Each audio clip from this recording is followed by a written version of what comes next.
Gloire à Dieu. Nous saluons nos amis internautes aussi, tous nos amis qui nous suivent en ligne. Soyez bienvenus aussi pour notre méditation. Alors, je voudrais poursuivre nos réflexions sur l'épître de Paul aux Philippiens. Et nous arrivons au chapitre 4, verset 19. Ce verset m'a fait beaucoup de bien. Je voudrais vous le partager en quelques minutes. Et puis ce verset s'inscrire dans chaque cœur, chacun de nos cœurs. Qu'est-ce que vous en pensez ? Philippiens 4, verset 19. Vous allez tout de suite le découvrir et dire oui, c'est vrai. Vraiment que notre foi soit fortifiée. Je voudrais que peut-être, frères et sœurs, et je me parle aussi à moi-même, on soit rassurés quant au fait que Dieu pourvoit. Et Paul dit ceci d'une manière extraordinaire. Alors je vais sortir le texte de son contexte ici, puisque c'est un contexte d'offrande, de don. Mais néanmoins, le texte ici peut aussi s'appliquer à diverses situations. Et bibliquement parlant, cela se tient. Mon Dieu pourvoira à tout. Et le mot « tout » est important. Tous vos besoins, selon sa richesse, ça veut dire c'est infini. Selon sa richesse, car Dieu est riche avec gloire en Jésus-Christ. On le relit ensemble ? Que la parole fasse son œuvre dans notre cœur. C'est elle qui compte et c'est elle qui peut vraiment nous faire du bien ce soir. Mon Dieu, c'est comme si Paul voulait dire mon Dieu à moi.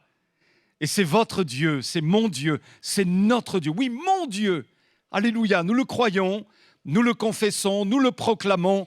Mon Dieu pourvoira à tous mes besoins, selon sa richesse avec gloire en Jésus-Christ. On peut s'appliquer ce verset. Qu'est-ce que vous en pensez ?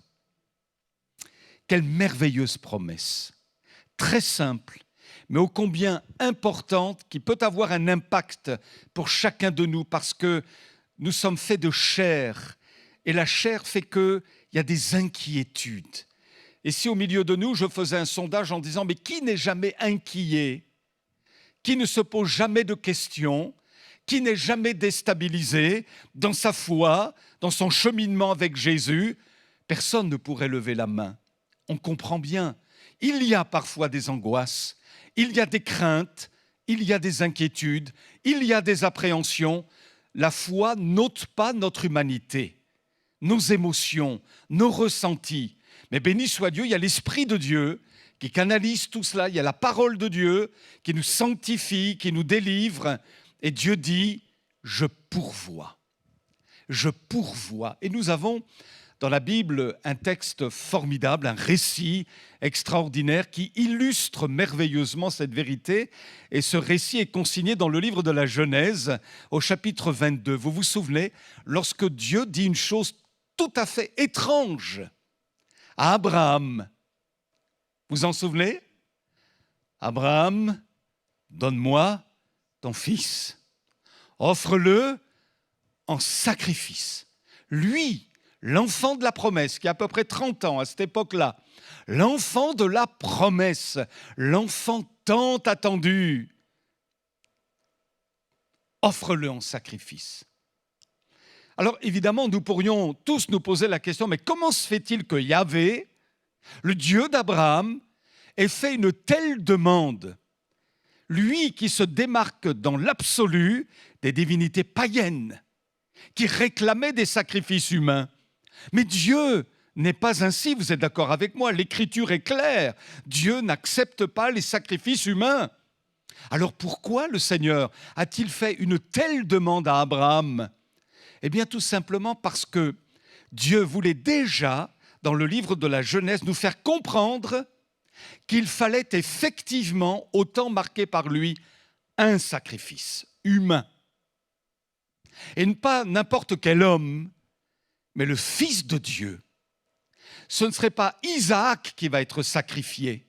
Ici, finalement, c'est comme un sermon illustré qui va indiquer ce que Jésus, le Fils de Dieu, va faire.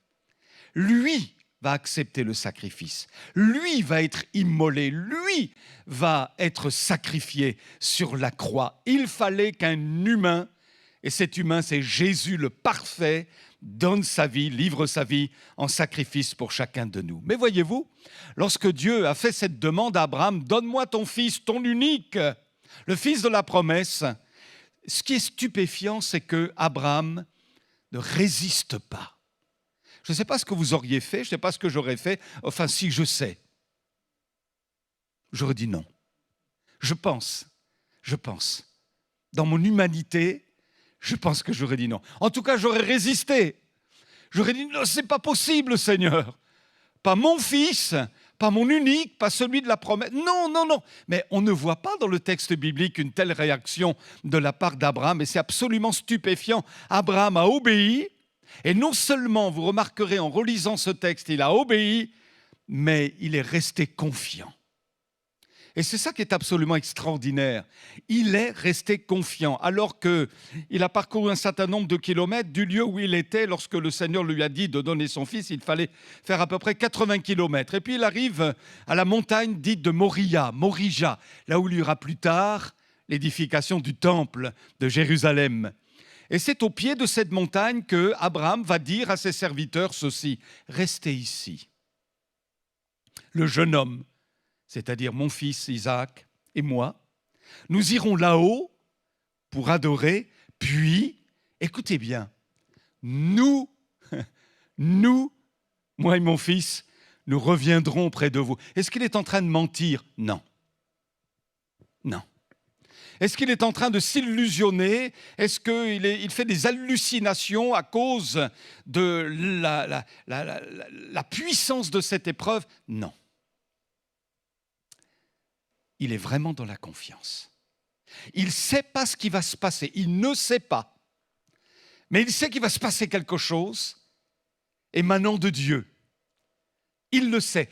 Il a confiance. Et bien aimé, quant à nous, dans nos épreuves, dans le chemin qui est le nôtre, qui nous est propre, il y a des moments où on se dit, mais Seigneur, là je ne comprends pas quoi. Je ne comprends pas. Qu'est-ce qui se passe? Quel est le problème, Seigneur? Pourquoi agis-tu de cette manière-là? Pourquoi as-tu permis telle situation? Est-ce que ça vous est jamais arrivé de vous poser de telles questions? Bien sûr que oui. Mais est-ce que nous ne devons pas imiter le père des croyants, le père de la foi, Abraham? Abraham, non seulement a obéi, mais il a cru. Est-ce qu'il allait savoir ce que Dieu ferait? D'après vous, non. Il n'a eu aucune révélation de la manière avec laquelle Dieu va agir pour pourvoir aux besoins d'Abraham et de son fils. Il ne le savait pas. Dieu savait, il avait préparé le bélier qui remplacerait son fils. Mais lui, Abraham, ne le savait pas, mais il avait la foi. Et la Bible nous dit clairement que la foi est une ferme espérance, on connaît par cœur, des choses qu'on espère, une démonstration de celles qu'on ne voit pas. Une démonstration de celles qu'on ne voit pas. Alors j'imagine Abraham marcher avec une forme d'assurance. Je ne sais pas comment tu vas me sortir de là, Seigneur. Je ne sais pas comment tu vas t'en sortir dans cette affaire, mais tu vas faire quelque chose. Et nous reviendrons, moi et mon fils. C'est curieux ce que tu me demandes, mais Seigneur, tu vas pourvoir, tu vas faire quelque chose. Alléluia. Sur quoi se basait sa foi? Il va le préciser à son fils Isaac, alors qu'ils grimpent tous les deux la montagne. Le fils va dire, mais où est l'Holocauste? Quelle question! Où est l'Holocauste? Et cette question a traversé les siècles jusqu'à ce que Jean-Baptiste, le dernier prophète de l'Ancienne Alliance, a présenté Jésus en disant « Voici l'agneau ». C'est la réponse finalement à la question d'Isaac. Où est l'agneau pour l'Holocauste? Voici l'agneau. Des siècles ont passé. Excusez-moi l'expression, mais des litres de sang ont coulé entre-temps. Et voici l'agneau, Jésus. Abraham répond lui de son côté à la question de son fils, où est l'agneau pour l'Holocauste? Dieu pourvoira lui-même à l'agneau pour l'Holocauste. Autrement dit, sa foi reposait sur le fait que Yahvé est le Dieu qui pourvoit. Et alors que Abraham s'apprête à planter le couteau dans le corps de son fils, Dieu l'arrête. Je sais maintenant que tu crains Dieu. Son regard se porte sur un bélier retenu dans un buisson par les cornes et il va offrir ce bélier en sacrifice. Et il va dire, j'appelle cet endroit du nom de Adonai Jireh, c'est-à-dire Dieu pourvoit. C'est un des noms de Dieu. Quand nous parlons de Dieu, de l'Éternel, nous parlons aussi du Dieu qui pourvoit. C'est un des noms de Dieu. Il y avait Shama, il y avait Nissi, il y avait Raphé, etc., etc. Et il y avait Jireh, Adonai Jireh. Dieu pourvoit. Quand nous prononçons le nom de Jésus, quand nous prononçons le nom de l'Éternel, nous disons en même temps que notre Dieu est celui qui pourvoit. Alléluia. La Bible dit dans le livre des Psaumes, chapitre 9, verset 11, « Ceux qui connaissent ton nom se confient en toi. » Le nom de l'Éternel, Yahvé Jireh. Ceux qui connaissent ton nom se confient en toi. Pourquoi ? Parce qu'ils savent qu'il sera pourvu d'une manière ou d'une autre, car tu n'abandonnes pas ceux qui te cherchent, ô Éternel. Il y a de cela bien des années maintenant, je me souviens encore de cela, j'avais proposé aux frères et sœurs une chose, vous allez peut-être trouver étrange. À partir d'un texte biblique que nous méditions avec l'Église, j'avais dit, écoutez, voici ce que je vous propose. Vous allez noter un verset qui vous est cher sur un papier que vous allez mettre dans votre poche ou sur une feuille d'un carnet que vous allez mettre dans votre sac à main pour les dames, etc. Et puis vous allez l'apprendre par cœur, vous allez le lire, le relire en cours de journée et demander au Seigneur, à partir de ce verset, d'en faire l'expérience, de faire l'expérience du contenu de ce verset. Et les frères et sœurs s'étaient appliqués à le faire. Donc, ils avaient pris un morceau de papier, ils avaient pris leur petit carnet, ils avaient noté des versets qu'ils chérissaient. Et puis, le lendemain, j'ai reçu un appel. C'était une sœur qui avait noté le verset de Philippiens 4, 19, « Mon Dieu pourvoira à tous vos besoins selon sa richesse ». Elle avait noté ça sur une boîte de Doliprane. Cette femme a fait un malaise dans la rue. Elle s'est écroulée. Poum. Et là, se demandant ce qui se passait, elle a vu plein de monde autour d'elle. Et puis, son sac étant renversé, le contenu était sorti de ce sac. Et puis, il y avait la fameuse boîte de Doliprane. « Mon Dieu pourvoira à tous vos besoins ». Elle a lu le verset à nouveau. Et en une fraction de seconde, elle s'est dit, « Seigneur, fais-moi grâce. Pourvois à mon besoin, fais quelque chose. » Et là, elle s'est rendue compte que beaucoup de personnes l'ont prise en main, l'ont prise en main, ils ont fait appel à l'ambulance, etc. Elle a été bien soignée, elle a été coucounée quelque part. Et elle a dit, voilà, quelle belle expérience. Je n'oublierai jamais que mon Dieu pourvoit à tous mes besoins. Alléluia. Je vous invite à faire cela aussi, finalement. De prendre un verset, de le noter quelque part, de le noter surtout dans votre cœur et de dire « je veux l'expérimenter aujourd'hui ». Ça ne veut pas dire que vous allez faire un malaise, rassurez-vous, mais Dieu permettra certainement que nous expérimentions des choses à partir de la parole, alléluia, des versets bibliques, et notez aussi avec des versets bibliques leurs références. Parfois, nous savons à peu près le verset, nous en avons oublié la référence. C'est important d'avoir les deux choses, alléluia, et de les citer au moment où nous traversons une difficulté. Béni soit le Seigneur. Alors, je voudrais juste conclure avec 3 points. Vous êtes d'accord ? Mon Dieu pourvoira à tous vos besoins. Premièrement, il a pourvu à notre salut. J'ai envie de dire, c'est l'essentiel. Être sauvé, bien sûr, il y a tellement de besoins pour vous comme moi sur la terre. Comme disait une sœur, nous sommes des paquets de besoins. N'est-ce pas vrai ? Nous sommes des paquets de besoins. On a tellement de choses à dire au Seigneur, à demander au Seigneur, des listes de plus en plus longues, mes amis, parce que nous sommes des paquets de besoins. Et Dieu ne se lasse pas de nous entendre. Alléluia. Il est capable de faire grâce. Merci Seigneur. Mais en tous les cas, l'essentiel, c'est qu'il a pourvu à notre salut. Et est-ce que le diable vient pour essayer de nous en faire douter? Non, non, non, non. Yahvé Jireh, mon Dieu à moi, il a pourvu à mon besoin de salut, de pardon, de réconciliation avec le Père. Je suis sauvé, mon nom est écrit dans le livre de vie. Je ne suis pas parfait par moi-même, mais je sais qui est mon substitut. Christ, alléluia. Moi, je méritais la condamnation. C'est lui qui l'a porté à ma place. Il a pourvu d'une manière absolue, parfaite. Béni soit le Seigneur. Vous savez que c'est en vertu de la volonté de Jésus que nous sommes sanctifiés par l'offrande du corps de Jésus-Christ une fois pour toutes. Dieu n'y revient pas. Une fois pour toutes, nous sommes sanctifiés par le sacrifice de Jésus. Il a pourvu à notre salut. Gloire à Dieu. C'est la défaite du diable, c'est la victoire de Jésus, c'est la victoire de la croix et de la résurrection. Merci Seigneur. N'en doutons pas, il a pourvu à notre salut. Deuxièmement, Dieu pourvoit dans le domaine matériel. Lorsque nous avons commencé, Patricia et moi, et vous avez certainement vous aussi fait de multiples expériences dans ce domaine-là, mais nous avons commencé avec un tout petit salaire, vraiment un tout petit salaire. Et on s'est dit, comment on va faire? Comment on va faire? En plus, on était des jeunes parents, on avait deux petits. Seigneur, mais comment on va faire?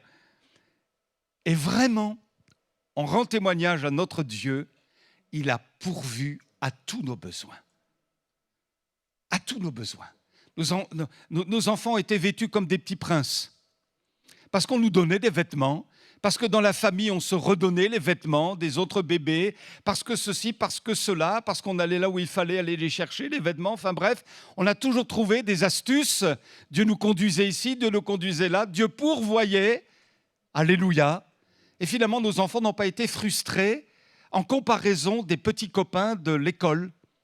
Parce que vous savez, parfois, ça peut être compliqué. Quand on n'est pas très riche, eh ben, les enfants de l'école sont mieux habillés que vos propres enfants. Et ce n'est pas facile pour nos enfants de vivre ça, mais n'ont jamais été complexés par cela. Béni soit Dieu. Il y a toujours eu de la nourriture à table.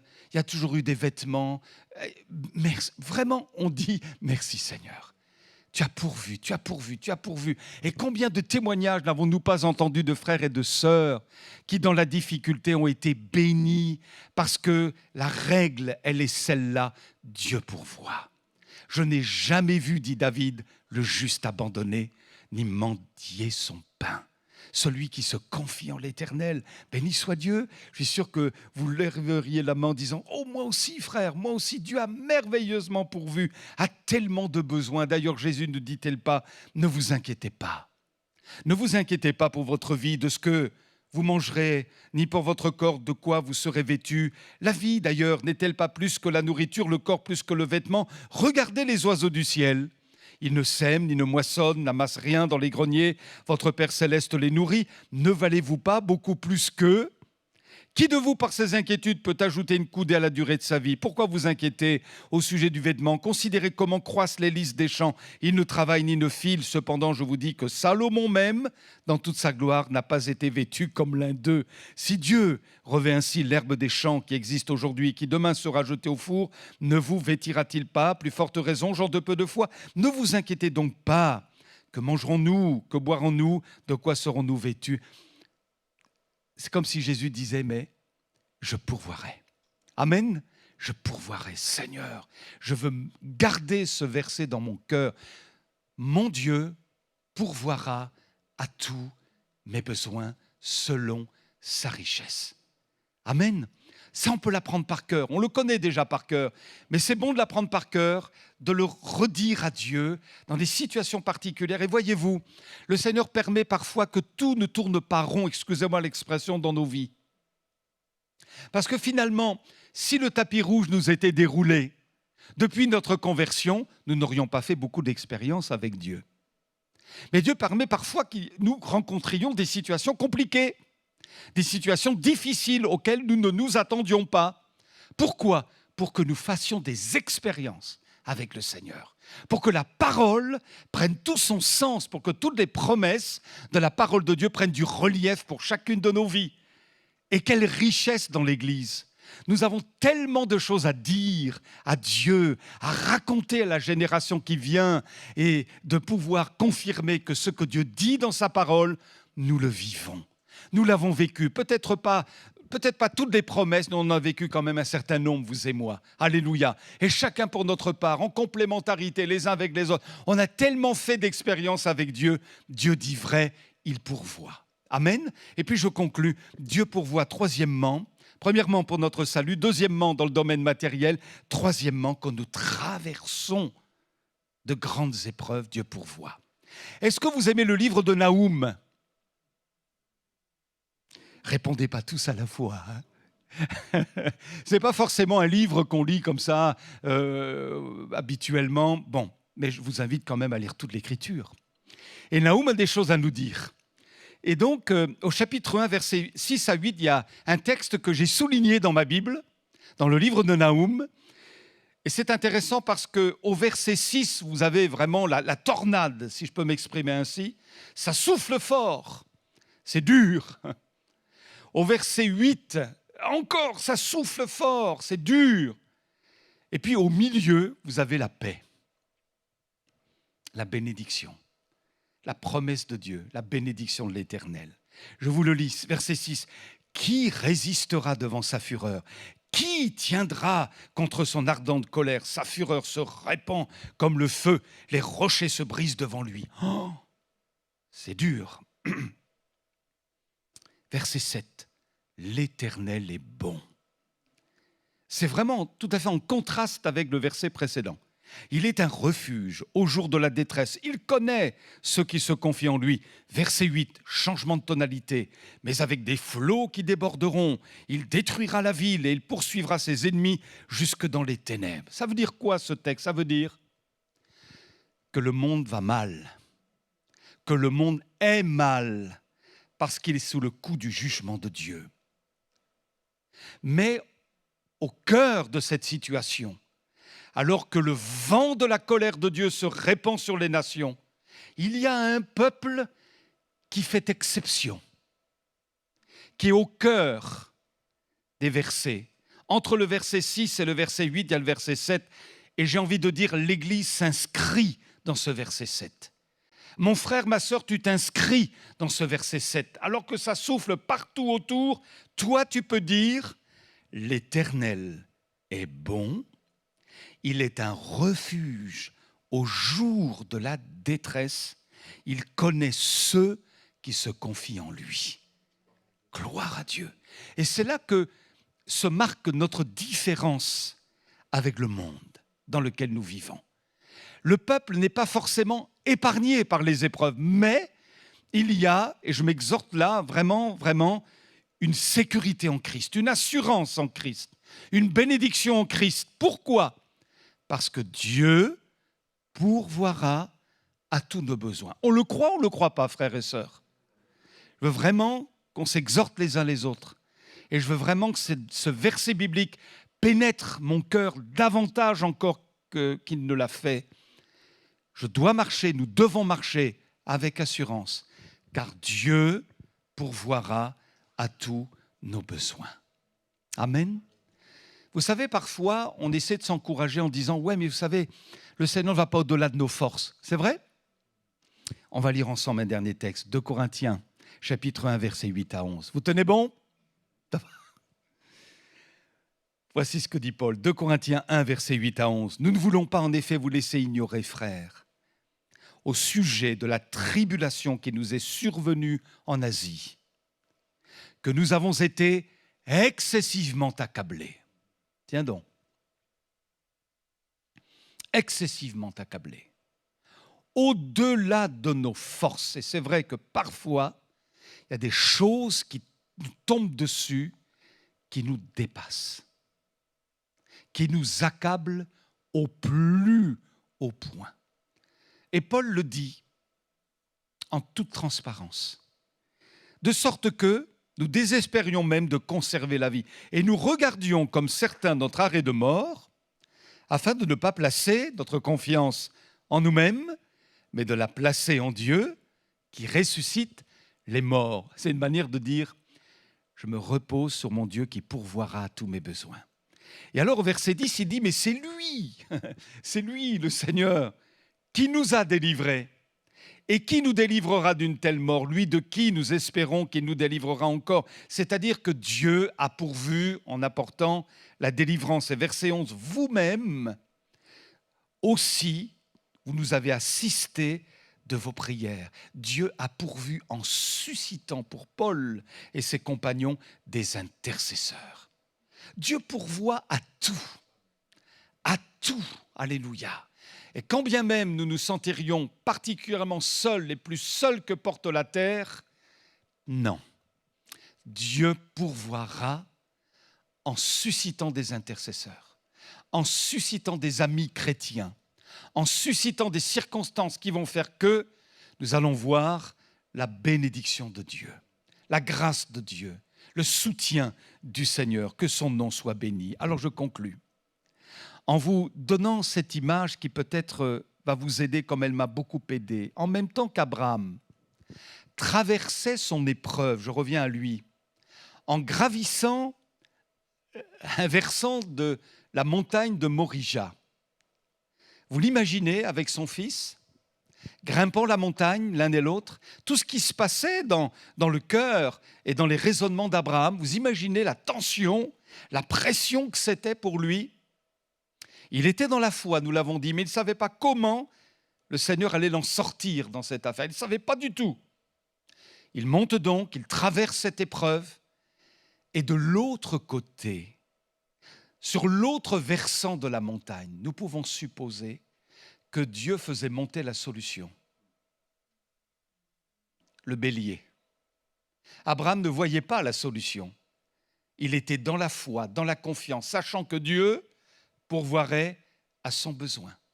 Et effectivement, de l'autre côté du versant, le bélier montait jusqu'au sommet et a été pris dans le buisson. Alors, frères et sœurs, que nous sommes en train de grimper notre montagne de difficultés là, demeurons dans la foi. Nous ne savons pas comment le Seigneur va faire pour nous sortir de la difficulté. On ne sait pas. Mais on demeure quand même dans cette confiance, sachant que Dieu pourvoira. Et de l'autre versant, sur l'autre versant, la solution monte en même temps que nous-mêmes. Gloire à Dieu. Dieu pourvoira. Il faut vraiment que ça intègre notre esprit, notre cœur. Dieu pourvoira. Exhortons-nous les uns les autres. Tu te souviens de cette prédication? Dieu pourvoira. Dieu pourvoira. Alléluia. Il y a la solution en même temps que notre épreuve. Dieu prépare la solution. Nous ne l'avons pas vue, mais en même temps que nous sommes éprouvés, la solution est aussi préparée. Béni soit Dieu. Et le Seigneur saura exactement le moment où il interviendra en notre faveur. Et là, il est intervenu in extremis. Parfois, il intervient bien avant. C'est plus sécurisant pour vous comme pour moi. Mais il y a des moments où il faut qu'on touche presque le fond. Et alors qu'Abraham s'apprêtait à planter le couteau, là, c'était... Mais vous vous rendez compte d'une fraction de seconde? Il restait une fraction de seconde pour que le couteau soit planté dans le corps de son fils. Mais là, in extremis, le Seigneur est intervenu. Combien de fois, d'une manière in extremis, le Seigneur est intervenu dans notre vie? On est au bout, on a touché le fond. Pourquoi? Dieu l'a permis. Mais toujours est-il que, hop, il est intervenu. Merci Seigneur. Il a pourvu. Tu demeures, Yahvé, Jireh. Dieu qui pourvoit. Béni soit le Seigneur. Il pourvoira en tout. Merci Seigneur. Nous voulons le proclamer ensemble. Gardons cela dans notre cœur. Que ça nous habite, que ça ne sorte pas de notre âme, que Satan ne parvienne pas à nous faire douter de cette affaire-là. Ça vient de Dieu, ça vient de la parole, c'est scellé par le Saint-Esprit.